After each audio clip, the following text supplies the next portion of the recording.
ಇವತ್ತು ರಾಮನಗರ ಜಿಲ್ಲೆ ಚನ್ನಪಟ್ಟಣ ತಾಲೂಕು ಕರಿಯಪ್ಪನದೊಡ್ಡಿಯಲ್ಲಿ ಡಾಕ್ಟರ್ ಮಹರ್ಷಿ ಆನಂದ್ ಗುರೂಜಿಯವರು ವೆಂಕಟೇಶ್ವರ ಸ್ವಾಮಿಗೆ ಸಲ್ಲಿಸಿದಂತಹ ವಿಶೇಷ ಪೂಜಾ ದೃಶ್ಯಗಳನ್ನು ನೋಡ್ತಾ ಇದ್ದೀವಿ.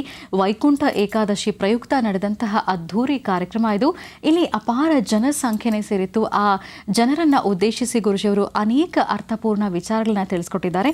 ಬನ್ನಿ ಆ ವೇದಿಕೆ ಕಾರ್ಯಕ್ರಮವನ್ನು ನಾವೀಗ ವೀಕ್ಷಿಸೋಣ. ಗುಣವತೆ ನಮಃ ಶ್ರೀ ಶ್ರೀನಿವಾಸಂ ಶ್ರೀ ವೆಂಕಟೇಶಂ ಮನಸಾ ಸ್ಮರಾಮಿ. ಗುಣಗಮ್ಯಾಯ ನಮಃ ಶ್ರೀ ಶ್ರೀನಿವಾಸಂ ಶ್ರೀ ವೆಂಕಟೇಶಂ ಮನಸಾ ಸ್ಮರಾಮಿ. ಗುಣಾತೀತಾಯ ನಮಃ ಶ್ರೀ ಶ್ರೀನಿವಾಸಂ ಶ್ರೀ ವೆಂಕಟೇಶಂ ಮನಸಾ ಸ್ಮರಾಮಿ. ಗುಣಪ್ರಿಯಾಯ ನಮಃ ಶ್ರೀ ಶ್ರೀನಿವಾಸಂ ಶ್ರೀ ವೆಂಕಟೇಶಂ ಮನಸಾ ಸ್ಮರಾಮಿ. ಸರ್ವಸುಗುಣಾಯ ನಮಃ ಶ್ರೀ ಶ್ರೀನಿವಾಸಂ ಶ್ರೀ ವೆಂಕಟೇಶಂ ಮನಸಾ ಸ್ಮರಾಮಿ. ಪರಮಾತ್ಮನೇ ನಮಃ ಶ್ರೀ ಶ್ರೀನಿವಾಸಂ ಶ್ರೀ ವೆಂಕಟೇಶಂ ಮನಸಾ ಸ್ಮರಾಮಿ. ಸರ್ವರೂಪಿಣೇ ನಮಃ ಶ್ರೀ ಶ್ರೀನಿವಾಸಂ ಶ್ರೀ ವೆಂಕಟೇಶಂ ಮನಸಾ ಸ್ಮರಾಮಿ.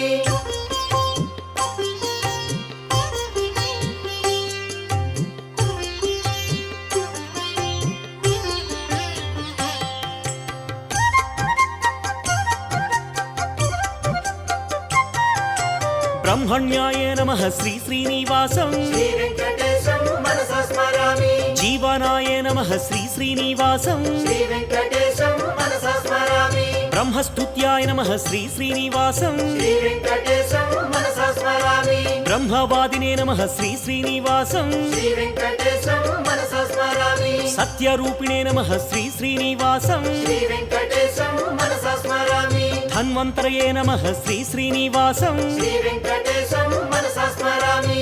ಯಜ್ಞಾಯ ನಮಃ ಶ್ರೀ ಶ್ರೀನಿವಾಸಂ ಶ್ರೀ ವೆಂಕಟೇಶಂ ಮನಸಾ ಸ್ಮರಾಮಿ. ಪುಣ್ಯಗಂಧಾಯ ನಮಃ ಶ್ರೀ ಶ್ರೀನಿವಾಸಂ ಶ್ರೀ ವೆಂಕಟೇಶಂ ಮನಸಾ ಸ್ಮರಾಮಿ. ಗರುಡಧ್ವಜಾಯ ನಮಃ ಶ್ರೀ ಶ್ರೀನಿವಾಸಂ ಶ್ರೀ ವೆಂಕಟೇಶಂ ಮನಸಾ ಸ್ಮರಾಮಿ. ಪುಣ್ಯಕೀರ್ತಯೇ ನಮಃ ಶ್ರೀ ಶ್ರೀನಿವಾಸಂ ಶ್ರೀ ವೆಂಕಟೇಶಂ ಮನಸಾ ಸ್ಮರಾಮಿ.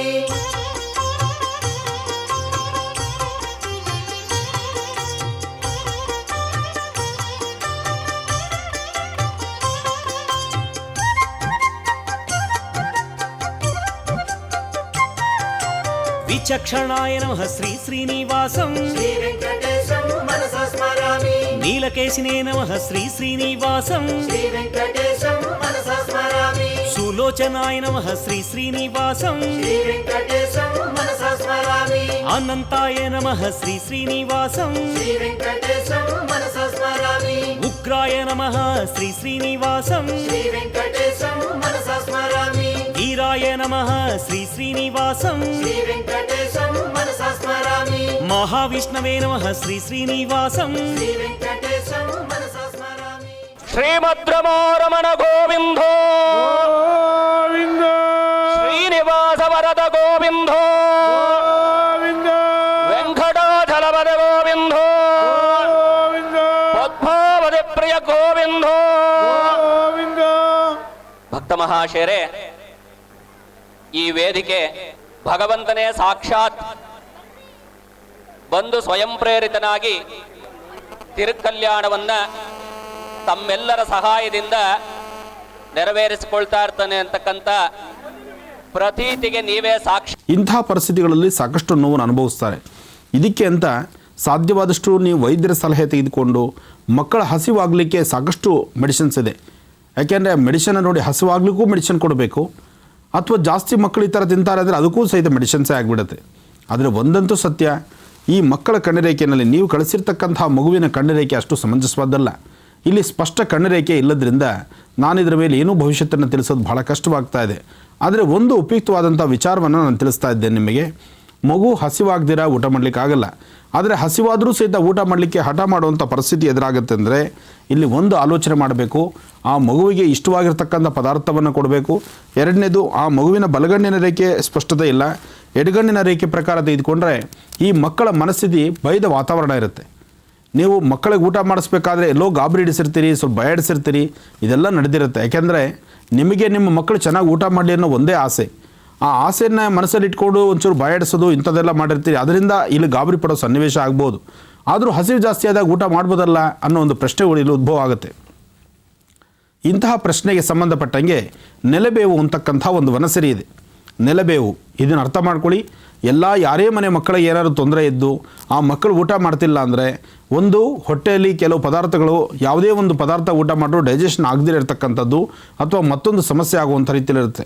ಆದರೆ ನೆಲೆಬೇವು ಅಂತಕ್ಕಂಥದ್ದನ್ನು 3 ಮಂಗಳವಾರ ಅಥವಾ 3 ಶುಕ್ರವಾರ ನೆಲೆಬೇವು ಅಂತಕ್ಕಂಥದ್ದನ್ನು ಒಂದು ಚಿಟಿಕೆಯ ನೆಲೆಬೇವನ್ನು ಬಾಳೆಹಣ್ಣು ಅಥವಾ ಜೇನುತುಪ್ಪ ಇಂಥದ್ರಲ್ಲಿ ಮಿಶ್ರಣ ಮಾಡಿ ಮಕ್ಕಳಿಗೆ ಕೊಡೋದ್ರಿಂದ ಆ ಹೊಟ್ಟೆಯಲ್ಲಿ ಏನೇ ಸಮಸ್ಯೆಗಳಿದ್ರೂ ಕ್ಲಿಯರ್ ಆಗುತ್ತೆ. ಅಲ್ಲಿಂದ ಆಚೆ ಮಕ್ಕಳು ಒಳ್ಳೆ ಊಟ ಮಾಡ್ತವೆ. ಒಳ್ಳೆಯದಾಗಲಿ. ಹುಬ್ಬಳ್ಳಿಯಿಂದ ಪತ್ರ ಬರೆದದಕ್ಕಾಗಿ ನಿರ್ಮಲಾ ಮಲ್ಲಿಕಾರ್ಜುನ್ ಅವರಿಗೆ ಧನ್ಯವಾದಗಳನ್ನ ತಿಳಿಸ್ತಾ ಇದ್ದೀವಿ. ಈಗ ಮತ್ತೊಂದು ಪತ್ರವನ್ನು ಓದೋಣ. ಗುರುಜಿ ಅವ್ರು ಕಳಿಸಿರೋಂಥ ಭಾವಚಿತ್ರ. ಈ ಪತ್ರವನ್ನು ಶುಭಾ ಅವರು ಬೆಂಗಳೂರಿನಿಂದ ಬರೆದಿದ್ದಾರೆ. ಗುರುಜಿ, ಡಾಕ್ಟರ್ ಶ್ರೀ ಆನಂದ್ ಮಹರ್ಷಿ ಗುರುಜಿ ಅವರಿಗೆ ನನ್ನ ಕೋಟಿ ಕೋಟಿ ನಮಸ್ಕಾರಗಳು. ನಾನು ಬೆಂಗಳೂರಿನಿಂದ ಪತ್ರವನ್ನು ಬರಿತಾ ಇದ್ದೇನೆ. ನಿಮ್ಮ ಕಾರ್ಯಕ್ರಮವನ್ನು ಪ್ರತಿದಿನ ತಪ್ಪದೆ ವೀಕ್ಷಿಸ್ತೇನೆ ಗುರುಜಿ. ನನ್ನ ಸಮಸ್ಯೆಗೆ ಪರಿಹಾರ ಸಿಕ್ಕೇ ಸಿಗುತ್ತೆ ಅನ್ನೋ ನಂಬಿಕೆ ನಂದು. ನನ್ನ ಸಮಸ್ಯೆ ಏನು ಅಂದರೆ ಗುರುಜಿ, ನನ್ನ ಮದುವೆ ಆಗಿ 2 ವರ್ಷ ಆಗ್ತಾ ಬಂದಿದೆ, ಇನ್ನೂ ಮಕ್ಕಳಾಗಿಲ್ಲ. ಮತ್ತು ನನ್ನ ಪತಿ ಮೊದಲು ಹಣಕಾಸು ವಿಚಾರದಲ್ಲಿ ಹಾಗೂ ಎಲ್ಲದರಲ್ಲೂ ತುಂಬ ಚೆನ್ನಾಗಿ ಇದ್ದಂಥವರು. ಆದರೆ ಇತ್ತೀಚಿನ ದಿನಗಳಲ್ಲಿ ಅಂದರೆ ನನ್ನ ಮದುವೆ ಆದಮೇಲೆ ಅವರು ಒಂದೊಂದನ್ನೇ ಕಳ್ಕೊಳ್ತಾ ಬಂದಿದ್ದಾರೆ. ತುಂಬ ಲಾಸ್ ಆಗ್ತಾ ಇದೆ ಎಲ್ಲ ವಿಷಯದಲ್ಲೂ. ಈಗ ಡ್ರೈವರ್ ಆಗಿ ಅವರು ಕೆಲಸ ಮಾಡ್ತಾ ಇದ್ದಾರೆ, ಅದು ಕೂಡ ಯಾವುದೇ ಲಾಭ ಕಾಣ್ತಾ ಇಲ್ಲ. ನಮ್ಮ ಮುಂದಿನ ಜೀವನ ಹೇಗಿರುತ್ತೆ, ನಮಗೆ ಮಕ್ಕಳಾಗತ್ತಾ ಅನ್ನೋದು ಅವ್ರ ಪ್ರಶ್ನೆ. ಇಲ್ಲಿ ದಂಪತಿಗಳಿಬ್ಬರ ಫೋಟೋ ಕಳಿಸ್ಕೊಟ್ಟಿದ್ದೀರಿ. ನೀವು ಕಳಿಸಿರ್ತಕ್ಕಂಥ ಫೋಟೋ ಏನೋ ಪರವಾಗಿಲ್ಲ, ಆದರೆ ನಿಮ್ಮ ಮನೆಯವರ ಫೋಟೋ ಬಹುಶಃ ಒಂದು ಮೊಬೈಲಲ್ಲಿ ತೆಗೆದು ಪ್ರಿಂಟ್ ಹಾಕ್ಸಿದ್ದೀರೋ ಅಥವಾ ಒಂದು ಫೋಟೋಯಿಂದ ಫೋಟೋ ಪ್ರಿಂಟ್ ಹಾಕ್ಸಿದ್ದೀರೋ, ಈ ಪ್ರಕಾರವಾದಂತಹ ಪರಿಸ್ಥಿತಿ ಇರೋದ್ರಿಂದ ನಾನಿಲ್ಲಿ ಇದನ್ನು ಸ್ಪಷ್ಟವಾಗಿ ತಿಳಿಸ್ಲಿಕ್ಕೆ ಆಗ್ತಿಲ್ಲ. ಆದರೆ ಒಂದಂತೂ ಸತ್ಯ, ನಿಮ್ಮ ಕಣ್ಣರೇಖೆ ಬಹಳ ಸ್ಪಷ್ಟ ಇದೆ. ನಿಮ್ಮ ಕಣ್ಣರೇಖೆ ಸ್ಪಷ್ಟ ಇರೋದ್ರಿಂದ ನಾನು ತಿಳಿಸ್ಲಿಕ್ಕೂ ಅನುಕೂಲ ಆಗುತ್ತೆ. ನಿಮ್ಮ ಗರ್ಭದಲ್ಲಿ ಏನೂ ದೋಷ ಇಲ್ಲ ತಾಯಿ, ನೀವು ಭಯಪಡುವಂಥ ಅವಶ್ಯಕತೆ ಇಲ್ಲ. ನಿಮ್ಮ ಬಲಗಣ್ಣಿನ ರೇಖೆ ಹಾಗೂ ಎಡಗಣ್ಣಿನ ರೇಖೆ ಪ್ರಕಾರ ಚಂದ್ರ ಚೆನ್ನಾಗಿದ್ದಾನೆ, ಗುರುವಿನ ಅನುಗ್ರಹ ಇದೆ. ನಿಮ್ಮ ಮಂತ್ಲಿ ಡೇಟ್ಸ್ ಒಂದು ಸ್ವಲ್ಪ ಕರೆಕ್ಟಾಗಿ ಕ್ರಮಬದ್ಧವಾಗಿ ನೋಡ್ಕೊಳ್ಬೇಕು. ಇದಿಷ್ಟು ಮಾತ್ರ ನೋಡ್ಕೊಳ್ಳಿ. ಇನ್ನು ಬಿಟ್ಟರೆ ಕಣ್ಣು ರೇಖೆಯಲ್ಲಿ ಸಂತಾನ ಆಗಲ್ಲ ಅನ್ನೋದೇನಿಲ್ಲ, ಖಂಡಿತವಲ್ಲೂ ಸಂತಾನ ಆಗುತ್ತೆ, ಭಯ ಬೀಳುವಂಥದ್ದಿಲ್ಲ. ಆದರೆ ನಿಮ್ಮ ಪತಿದೇವರ ಕಣ್ಣು ರೇಖೆ ಅಷ್ಟು ಸ್ಪಷ್ಟತೆ ಇಲ್ಲ. ಯಾಕೆಂದರೆ ನೀವು ಫೋಟೋಯಿಂದ ಫೋಟೋ ತೆಗೆದಿರ್ಬೋದು ಅಥವಾ ಮೊಬೈಲಲ್ಲಿ ಫೋಟೋ ತೆಗೆದು ಕಳಿಸಿರ್ಬೋದು.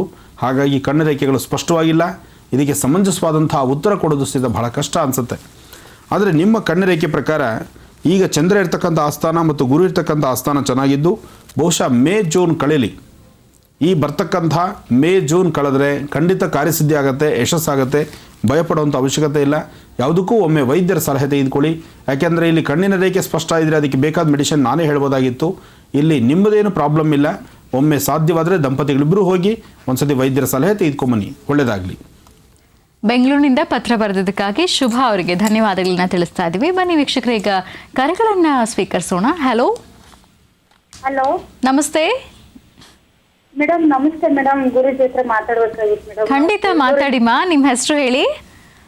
ಬೆಂಗಳೂರಿಂದ ಮಾತಾಡ್ತಾ ಇರೋದು ಮಂಜುಳಾ ಅಂತ ಮೇಡಮ್. ಯಾರ ಬಗ್ಗೆ ಮಾತಾಡ್ತೀರಾ? ನಮ್ಮ ಬಗ್ಗೆನಾ ಮೇಡಮ್? ಸರಿಮಾ, ಮಾತಾಡಿ.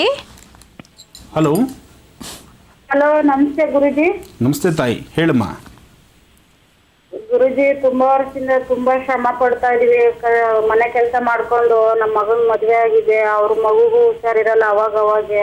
ಅವನಿಗೂ ತುಂಬಾ ಕಷ್ಟ, ನಮಗೂ ತುಂಬಾ ಕಷ್ಟ ಆಯ್ತಾ. ಈಗ ಮನೆ ಸರಿ ಇಲ್ವಾ ಏನಂತ ಗೊತ್ತಾಗ್ತಾ ಇಲ್ಲ ಸ್ವಾಮಿ. ತುಂಬಾ ಬಾಧೆ ಇದೆ. ಹೆಂಗಂದ್ರೆ ಅಷ್ಟು ಕಷ್ಟ ಫೋನಲ್ಲಿ ಕೂತಿದ್ದೀನಿ ಸ್ವಾಮಿ. ನಾನು ಏನೋ ಸಮಸ್ಯೆಗಳು ಇದಕ್ಕೆ ಅಂತ ಗೊತ್ತಾಗ್ತಾ ಇಲ್ಲ ಸ್ವಾಮಿ ನಮ್ಗೆ.